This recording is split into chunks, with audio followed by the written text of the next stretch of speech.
सिर्फ पिछले 5 दिन में क्या क्या हो गया। पिछले सिर्फ 5 दिन में इंडिया को 3 बड़े इकोनॉमिक शॉक्स लगे हैं। 21 जुलाई को आईएमएफ ने वार्निंग दे दी कि एक्सपेंसिव ऑयल इंडिया की ग्रोथ के लिए बिगेस्ट रिस्क में से एक है। 22 जुलाई को क्रूड ऑयल $95 क्रॉस कर गया और रुपी 96 पर पहुंच गया। 23 जुलाई को ऑयल फ्यूचर्स $100 क्रॉस कर गया और ट्रंप ने इंडिया समेत 60 इकोनॉमीज पर नए टैरिफ्स ठोक दिए। 24 जुलाई को एक्चुअल डिलीवरी वाले फिजिकल क्रूड के कुछ ग्रेड्स ऑलमोस्ट $110 पर बैरल पहुंच गए। रुपी 97 के बिल्कुल पास आ गया और आरबीआई को मार्केट में डॉलर बेचकर उसे संभालना पड़ा। फिर 25 जुलाई को इंडियन गवर्नमेंट ने कैलकुलेट करके कंफर्म किया कि अमेरिका जाने वाले अप्रॉक्सीमेटली 55% इंडियन एक्सपोर्ट्स पर एडिशनल 10% टैरिफ लगेगा।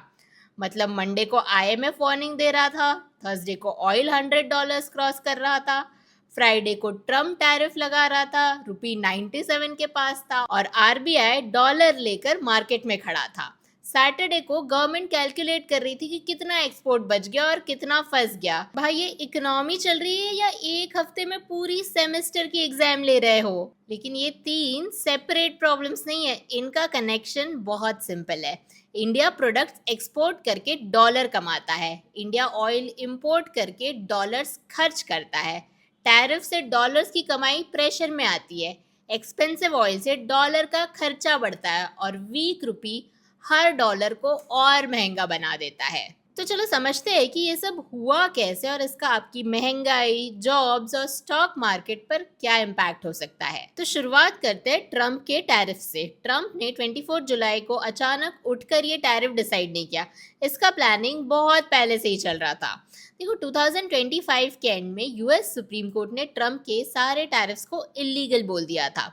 उसके बाद ट्रंप ने तुरंत दुनिया भर से अमेरिका आने वाले प्रोडक्ट्स पर टेम्परेरी 10% इंपोर्ट सरचार्ज अनाउंस कर दिया था, जो 24 जुलाई को एक्सपायर होने वाला था।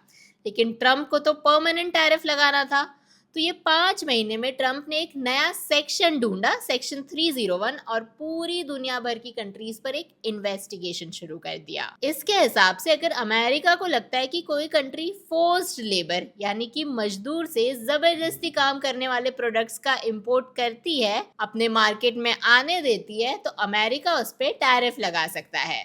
12 मार्च को अमेरिका ने इंडिया समेत 60 इकोनॉमीज के अगेंस्ट इन्वेस्टिगेशन स्टार्ट की और फिर कुछ दिन बाद बोला कि इन्वेस्टिगेशन में हमको पता लगा है कि ये सारे देश फोर्स्ड लेबर से बने प्रोडक्ट्स का इंपोर्ट रोक नहीं रहे, इसलिए हम सब पे फ्रेश एडिशनल टैरिफ्स लगा रहे हैं, जिस वजह से इंडिया पे भी 10% एडिशनल टैरिफ लग गया। मतलब कि फोर्स्ड लेबर तो बस एक बहाना था, ट्रम्प को बस किसी भी तरह से टैरिफ लगाना था। अब क्या हर इंडियन प्रोडक्ट पर एडिशनल टैरिफ लगा है? तो नहीं। 25 जुलाई को इंडियन गवर्नमेंट ने क्लैरिफाई किया कि अमेरिका को होने वाले अप्रॉक्सीमेटली 45% इंडियन एक्सपोर्ट्स नए टैरिफ से एग्जेम्प्ट रहेंगे। रिमेनिंग 55% एक्सपोर्ट्स पर एडिशनल 10% ड्यूटी लगेगी। Generic medicine, smartphone, steel, aluminium और ऑटो पार्ट्स जैसे प्रोडक्ट्स को इस फ्रेश टैरिफ से एग्जेम्पशन मिली है। लेकिन एग्जेम्पशन का मतलब ये नहीं है कि इन प्रोडक्ट्स पर अमेरिका में कोई भी टैरिफ नहीं लगेगा। स्टील, एल्यूमिनियम और ऑटो प्रोडक्ट्स पर दूसरे अमेरिकन ट्रेड रूल्स के अंडर अलग ड्यूटीज हो सकती है, उन्हें बस इस नए 10% टैरिफ से रिलीफ मिला है। और अफेक्टेड प्रोडक्ट्स के लिए ये 10% पुरानी ड्यूटी को रिप्लेस नहीं करेगा, ये उसके ऊपर लगेगा। मान लो एक इंडियन प्रोडक्ट पर अमेरिका पहले से 6% नॉर्मल ड्यूटी लेता था, अब उसके ऊपर एडिशनल 10% लग गया तो टोटल ड्यूटी 16% हो गई। अब क्या टैरिफ का पैसा इंडिया अपनी जेब से अमेरिका को देता है? तो देखो टेक्निकली टैरिफ अमेरिकन इंपोर्टर पे करता है यूएस गवर्नमेंट को, लेकिन अमेरिकन इंपोर्टर एक्स्ट्रा कॉस्ट चुपचाप अपनी पॉकेट से नहीं दे देगा। वो या तो इंडियन एक्सपोर्टर से डिस्काउंट मांगेगा या अमेरिकन कस्टमर के लिए फाइनल प्राइस बढ़ाएगा या किसी सस्ती कंट्री से प्रोडक्ट खरीद लेगा।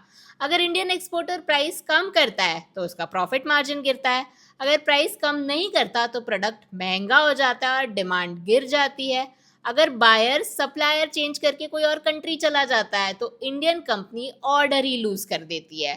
मतलब टैरिफ अमेरिका में कलेक्ट होता है लेकिन उसका पेन इंडियन कंपनी के प्रॉफिट और इंडियन वर्कर की जॉब्स तक पहुंच सकता है। अब इसमें भी टेक्सटाइल सेक्टर को ज़्यादा टेंशन है क्योंकि इंडिया हर साल अमेरिका को लगभग 11 बिलियन डॉलर्स के टेक्सटाइल एक्सपोर्ट्स करता है, जो उसका सबसे बड़ा मार्केट है। अब प्रॉब्लम सिर्फ 10% टैरिफ नहीं है, बल्कि कुछ कंट्रीज जैसे बांग्लादेश, कंबोडिया, इंडोनेशिया और मलेशिया को स्पेशल कोटा मिलने की बात चल रही है, जिसमें अमेरिकन कॉटन यूज करके वो टैरिफ से बच सकते हैं। इंडिया के लिए ये बेनिफिट नहीं मिला, इसलिए इंडियन प्रोडक्ट्स महंगे पड़ सकते हैं और ऑर्डर्स दूसरे कंट्रीज को शिफ्ट हो सकते हैं। और क्योंकि टेक्सटाइल इंडस्ट्री लेबर हैवी है, इससे फैक्ट्रीज, जॉब्स और वेजेस पर भी इम्पैक्ट आ सकता है। एक्चुअल इफेक्ट अभी ट्रेड डील्स और कॉन्ट्रैक्ट्स पर डिपेंड करेगा, लेकिन इन्वेस्टर्स को अब सिर्फ सेल्स नहीं, यूएस ऑर्डर्स और रेवेन्यूज भी क्लोजली देखने चाहिए। अब बात करते हैं ऑयल की। टैरिफ वाली प्रॉब्लम सेटल भी नहीं हुई थी कि क्रूड ऑयल ने एंट्री मार दी। 21 जुलाई को ब्रेंट ऑयल फ्यूचर्स $91 पर थे, 22 जुलाई को 95 के ऊपर और 23 जुलाई को $100 क्रॉस कर गए। फिर 24 जुलाई को फ्यूचर्स थोड़ा गिर के $96 पर आ गया, इसलिए हेडलाइन में लगा कि ऑयल कूल हो गया, लेकिन एक्चुअल बायर्स के लिए पिक्चर अलग थी। 23 जुलाई को कुछ फिजिकल क्रूड 108-110 डॉलर्स के पास ट्रेड हुआ। अब कई लोग को कंफ्यूजन ये होता है कि एक मार्केट में ऑयल $96 और एक मार्केट में $110, ऐसा कैसे? तो सिंपल समझो, $96 फ्यूचर्स प्राइस है जो फ्यूचर एक्सपेक्टेशन दिखाता है, लेकिन रिफाइनरी को पेपर प्राइस नहीं, एक्चुअल ऑयल चाहिए और अभी चाहिए।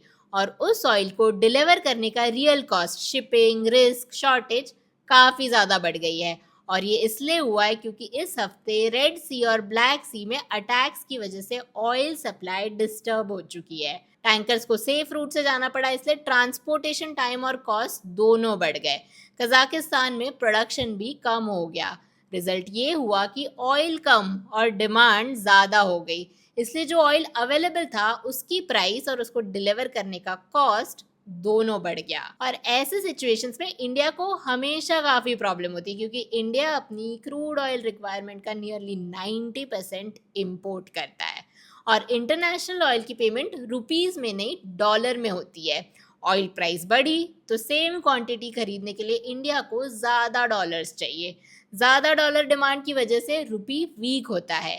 यहीं से टैरिफ और ऑयल के बाद वाला थर्ड शॉक स्टार्ट होता है, रुपी डेप्रिसिएशन। तो ये रुपी आखिर 97 के पास कैसे पहुंच गया? देखो, 23 जुलाई को रुपी 96.5 पर क्लोज हुआ। 24 जुलाई को मार्केट ओपनिंग के टाइम रुपी पर हैवी प्रेशर था। आरबीआई को डॉलर सेल करके रुपी को सपोर्ट करना पड़ा। इसको सिंपल लैंग्वेज में समझो, मार्केट में डॉलर्स खरीदने वाले बहुत ज्यादा हो गए थे लेकिन डॉलर बेचने वाले कम। तो डॉलर का प्राइस बढ़ रहा था और रुपी गिर रहा था। रुपी इतना गिर रहा था कि आरबीआई ने मार्केट में एक्स्ट्रा डॉलर सेल किए ताकि रुपी की सप्लाई बढ़े और डॉलर प्राइस अनकंट्रोल्ड वे में ना बढ़े। अब देखो, वॉर ऑयल की डॉलर प्राइस भी बढ़ा रही है और रुपी भी वीक हो रहा है, जिस वजह से इंडिया को दोनों तरफ से झटका लग रहा है। ऑयल बोल रहा है मैं एक्सपेंसिव हो गया, डॉलर बोल रहा है मुझे खरीदना भी एक्सपेंसिव हो गया। आरबीआई डॉलर सेल करके रुपी की फॉल स्लो कर सकता है, लेकिन अगर ऑयल कंटिन्यूअसली महंगा होते रहा और इंडिया को रोज ज्यादा डॉलर्स चाहिए तो आरबीआई हर प्रेशर परमानेंटली रिमूव नहीं कर सकता। आरबीआई स्पीड कंट्रोल कर सकता है, डेस्टिनेशन नहीं चेंज कर सकता। अब इस पूरी वीडियो का सबसे इंपॉर्टेंट कंसेप्ट समझते हैं, जो है टैरिफ, ऑयल और रुपी का actual connection. India products export करता है तो डॉलर इंडिया में आते हैं। इंडिया ऑयल इंपोर्ट करता है तो डॉलर्स इंडिया से बाहर जाते हैं। ट्रम्प टैरिफ की वजह से इंडियन प्रोडक्ट्स अमेरिका में एक्सपेंसिव हो सकते हैं, जिसकी वजह से एक्सपोर्टर्स के प्रॉफिट्स कम होते हैं, तो इंडिया की डॉलर अर्निंग्स प्रेशर में आ सकती है। दूसरी तरफ एक्सपेंसिव ऑयल खरीदने के लिए इंडिया को ज़्यादा डॉलर्स बाहर भेजने पड़ेंगे, मतलब डॉलर का आना कम और डॉलर का जाना ज़्यादा। नेचुरली डॉलर की डिमांड बढ़ेगी और रुपी पर और प्रेशर पड़ेगा। अब वीक रुपी ऑयल, इलेक्ट्रॉनिक्स, मशीनरी और दूसरे इंपोर्टेड प्रोडक्ट्स को और एक्सपेंसिव बना देगा। कंपनीज या तो एक्स्ट्रा कॉस्ट खुद अब्जॉर्ब करेगी, जिससे प्रॉफिट कम होगा उनका, या कस्टमर्स से ज़्यादा प्राइस चार्ज करेगी, जिससे महंगाई बढ़ेगी। और अगर महंगाई बढ़ी तो आरबीआई के लिए इंटरेस्ट रेट्स रिड्यूस करना काफ़ी मुश्किल हो जाएगा। इसका मतलब होम लोन्स, कार लोन्स और बिजनेस लोन्स की ईएमआई ज़्यादा देनी पड़ेगी। अब इन सब के चलते इस हफ्ते स्टॉक मार्केट ने क्या किया, तो पूरे वीक में निफ्टी 2.33% गिरा, जो 4 मंथ्स का वर्स्ट वीक था। 16 में से 13 सेक्टर्स डाउन थे, जबकि ब्रेंट क्रूड सेम वीक में 10% ऊपर चला गया। मार्केट सिर्फ ऑयल की वजह से नहीं गिरा, एचडीएफसी बैंक और एक्सिस बैंक के वीक मार्जिन्स और कुछ डिसअपॉइंटिंग कॉर्पोरेट रिजल्ट्स भी रीजन थे। लेकिन एक्सपेंसिव ऑयल, वीक रुपी और न्यू टैरिफ्स ने मार्केट की प्रॉब्लम्स की लिस्ट में 3 और आइटम्स ऐड कर दिए। अब इन सब का आपकी पॉकेट पर क्या इम्पैक्ट हो सकता है, तो देखो, सबसे पहले पेट्रोल और डीजल का इम्पैक्ट आता है। हो सकता है तुरंत ना आए, पर अल्टीमेटली ये सारे कॉस्ट एंड कस्टमर को ही पास ऑन होते हैं। इससे हर चीज़ का ट्रांसपोर्टेशन और लॉजिस्टिक्स भी महंगा हो जाता है, क्योंकि ऑयल सिर्फ पेट्रोल तक लिमिटेड नहीं है, बल्कि paint, plastic, chemicals, tyres, packaging और इवन डेली यूज़ के प्रोडक्ट्स तक में इसका रोल होता है। इसलिए इम्पैक्ट हर जगह फील होता है।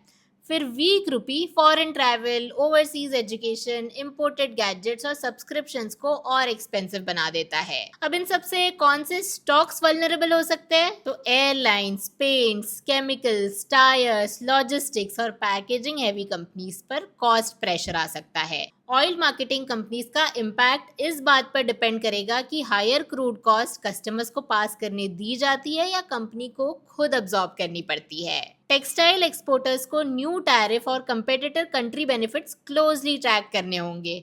जिन कंपनीज ने डॉलर्स में लोन्स लिए हैं लेकिन डॉलर इनकम नहीं है, उनके लिए रीपेमेंट और महंगा हो जाएगा। आईटी और फार्मा एक्सपोर्टर्स को वीक रुपी का फायदा हो सकता है, क्योंकि वो डॉलर में अर्न करते हैं और एक्सपेंसेस का मेजर पार्ट रुपी में होता है। जेनेरिक फार्मा प्रोडक्ट्स को न्यू टैरिफ से एग्जेम्पशन भी मिली है, लेकिन इसका मतलब ये नहीं कि हर आईटी या फार्मा स्टॉक ऑटोमेटिकली विनर बन गया।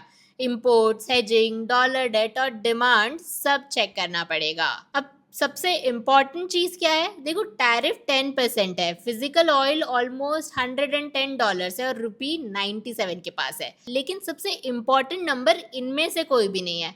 सबसे इम्पॉर्टेंट है ड्यूरेशन।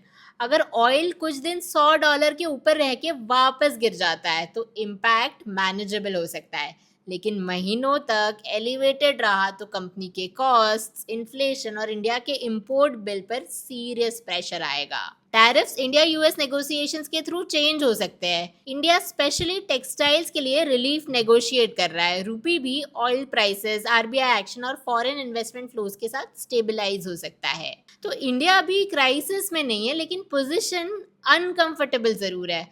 और अगर आपको सिर्फ न्यूज़ नहीं, न्यूज़ का आपके पैसों पर एक्चुअल इम्पैक्ट समझना है, तो चैनल को सब्सक्राइब कर लेना, क्योंकि हेडलाइंस तो सब पढ़ते हैं, लेकिन गेम वो समझता है जो हेडलाइंस के बीच का कनेक्शन पकड़ लेता है।